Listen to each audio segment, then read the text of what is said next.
Oats, oats. The oat stuff. The Joyce Carol. That was good. The Lady with the Pet Dog by Joyce Carol Oates. Not to be confused with the Anton Chekhov story, but if you're here because of school, I wouldn't be surprised if you read both. This story was a little confusing, right? If we look at the Chekhov piece, I mean, not to do a whole thing on comparison because it's been like 2 years since we've read the Anton Chekhov piece, but his was very straightforward. We knew that. It was also kind of more male-driven as opposed to this. We're jumping into the female mind. Right? And I think that has a lot to do with the time periods. The Chekhov story written in 1899, this story written in 1972, two very different viewpoints of male and female. Also, one is in Russia, but I still think it's worth pointing out. Well, I think it's also worth pointing out, too, that you and I kind of have like a little bit of a history with researching and understanding 19th century Russia that, again, I'm not sitting here trying to write an essay, but you do have the obvious... I feel like social pressure was a bigger deal. Like, you couldn't go to certain parties, you couldn't hang out with people...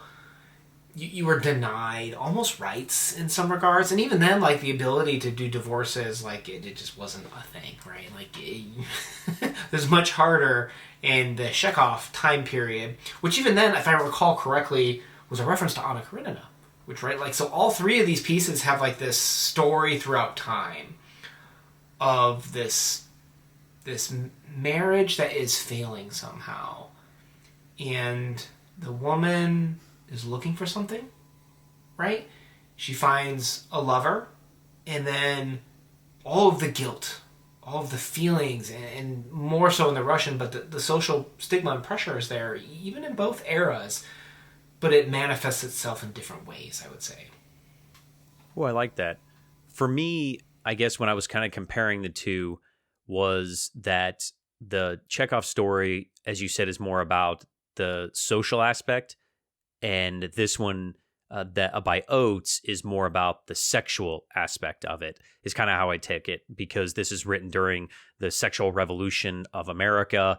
You know, women are starting to have more rights and, you know, discovering themselves. Feminism is kind of born late 60s, early 70s when Oates wrote this. And again, this is my perspective, but I feel like these two S's are different of how the woman with the dog or the pet dog is living her life. And one story seems to be more straightforward and one is more open-ended. And I think that's on purpose because life was more open-ended in the 1970s in America than in societal, Russia during a very stringent time of what people were expected to do. I like that because the story opens up with this... fever dream isn't the right word, but you have almost like the story pulls no punches with almost making you, the reader, question, is this reality? Is this really happening? Did she really see the guy at the place, right? She's so worried about seeing her lover while her husband's, they're at the theater, is out making a telephone call during intermission, essentially, right? So immediately you're thrust into the question, if you're talking about the awakening, which I think is a good question, is what does shame mean in this context, right? Because she's married. She's sworn an oath of fidelity that has been broken, and now she's dealing with the consequences of this private torture where she feels that she's done wrong, and she's not sure how to be happy. She's not sure how to come to grips with what this means with her life that she's made a promise to. And there's a lot of ways you can go about this. Is this more a physical connection or is it more of an emotional connection? And the way that I interpret it was it definitely feels emotional in the beginning. That first introduction is, I guess I felt like in now, in the present. And she, seems to have this disconnect with her husband and that they have nothing in common. And all she's thinking about is them sitting in, the car and having these conversations, which were very, in depth and soul searching. And she had this good connection. And then as the story progresses, I was a little bit confused because I think it goes back to how they met, like halfway through the story or so. And we get this approach of, oh, it is this physical connection that really binds her and her lover together.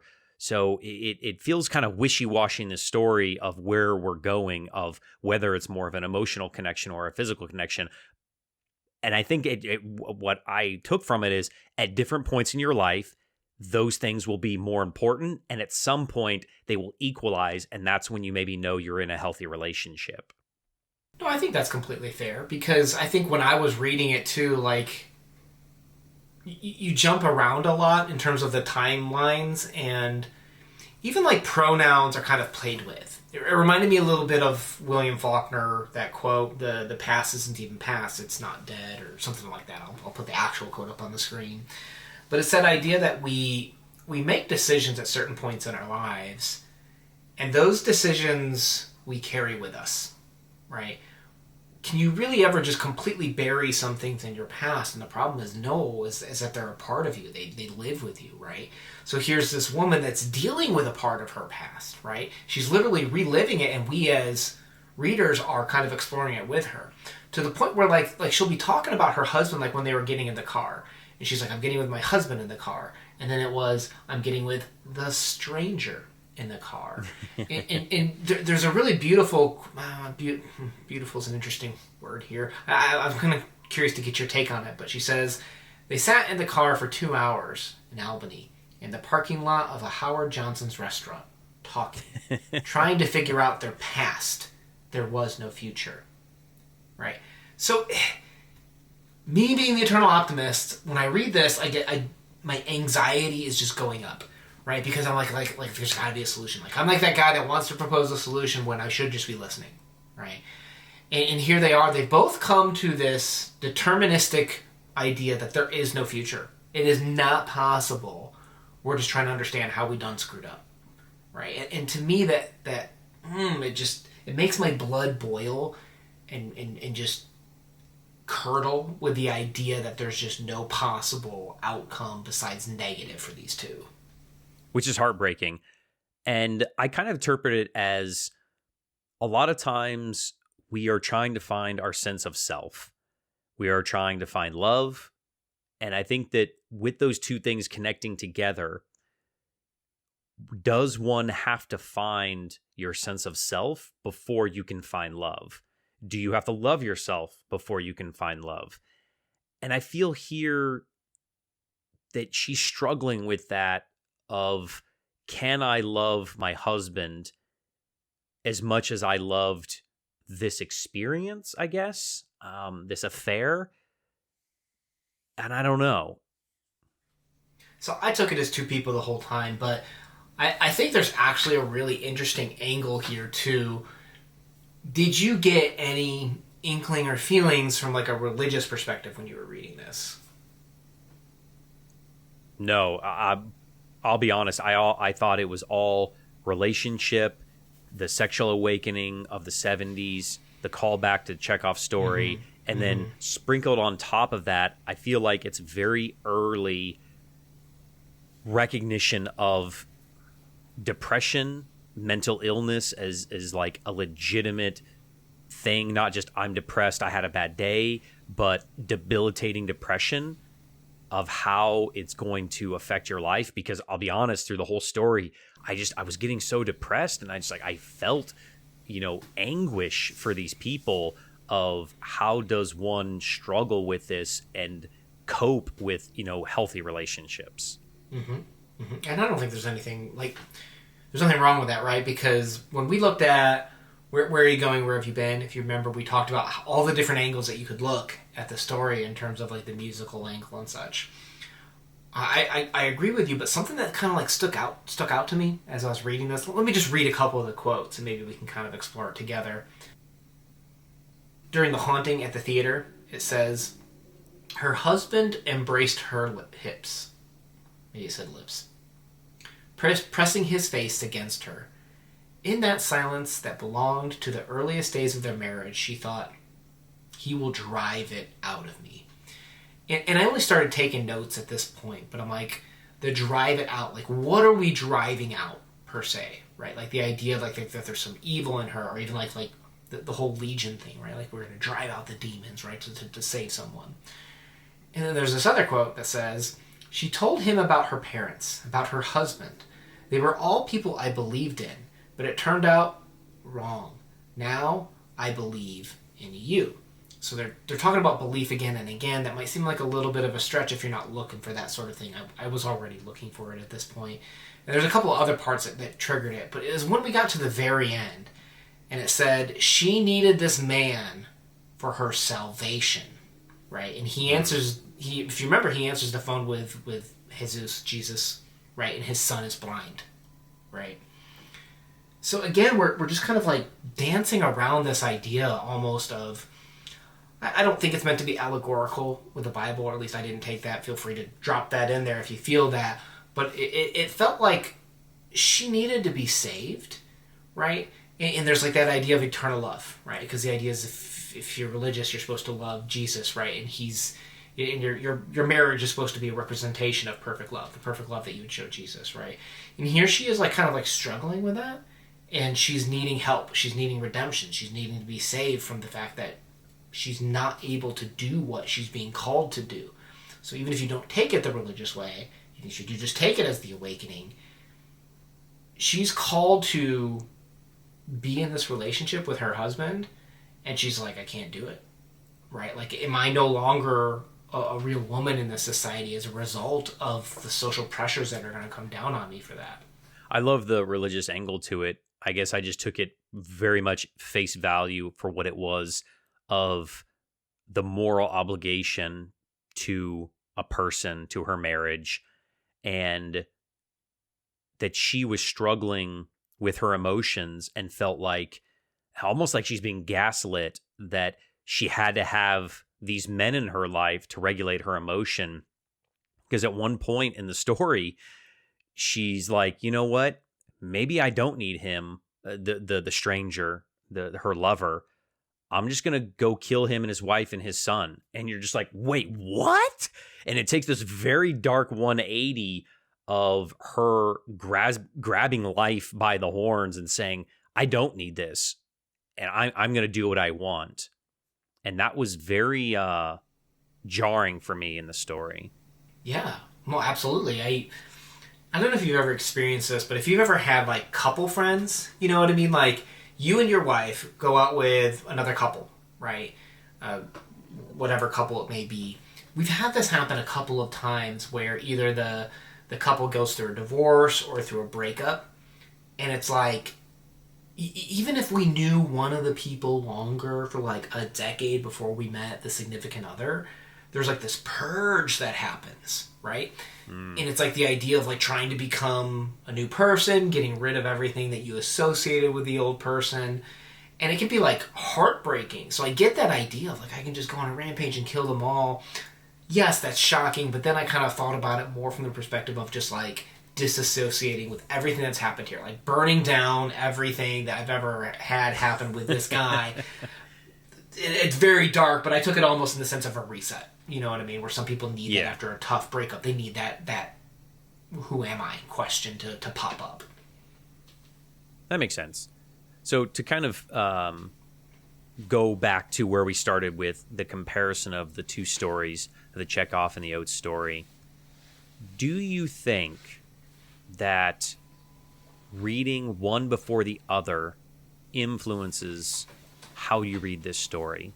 Because we read the Chekhov story. Well, I won't speak for you. I read the Chekhov. I never read either of these stories. I read the Chekhov story first several years ago when we did it for the channel. Now we're reading this one here for me the first time. And I felt like it influenced me a certain way of how I perceived this second story. And I wonder if you or if anybody out there read the Oates story first and then said, oh, there's this comparison to the story that's almost identical, same name in the title almost, and read the Chekhov story second, what their view would be. What do you think? I mean, the obvious answer is obviously yes. It would influence you which way in order that you read these. You and I think, took the same path. We both read the Chekhov story first. Mm-hmm. And then we read Anna Karenina second, I think. And then thirdly, we read Oates. But I think, I might be wrong on this, but I'm pretty sure it went Anna Karenina, then Chekhov, then Oates. Right? So Yes. you and I were already out of sync with what was the conversation Chekhov was having with Anna Karenina. Right.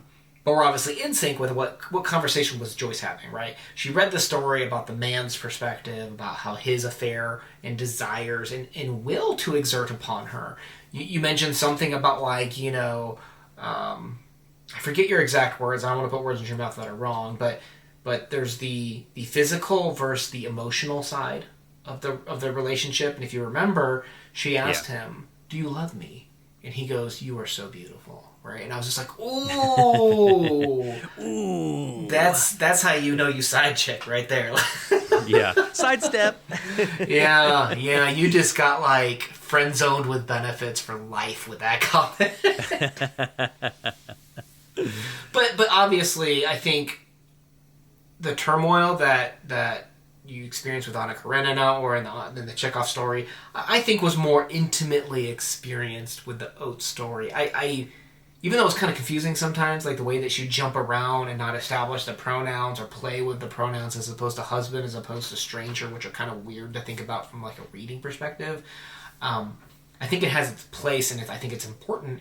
And as a result, I don't know about the order mattering, but I think it does influence you in terms of, like, why you think the author did it that way.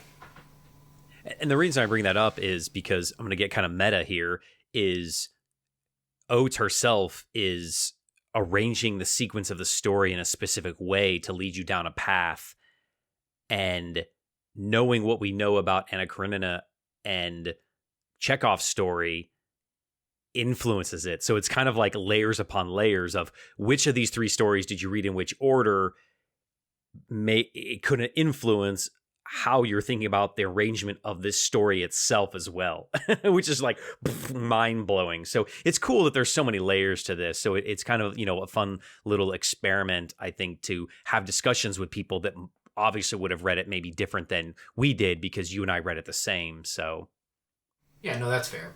Joyce Carol Oates playlist down below. If you enjoyed the conversation today but weren't sure what to add, give us the puppy emoji down below. That poor dog, man. He was bounding around. He was the most social, friendly dog, and we did not get enough characterization of him. Appreciate you spending some time with us today. The comment helps out the algorithm to know that you did enjoy the conversation, even if you aren't sure what to add. So thank you for spending time with us today. My name's been Una. Peace. Peace.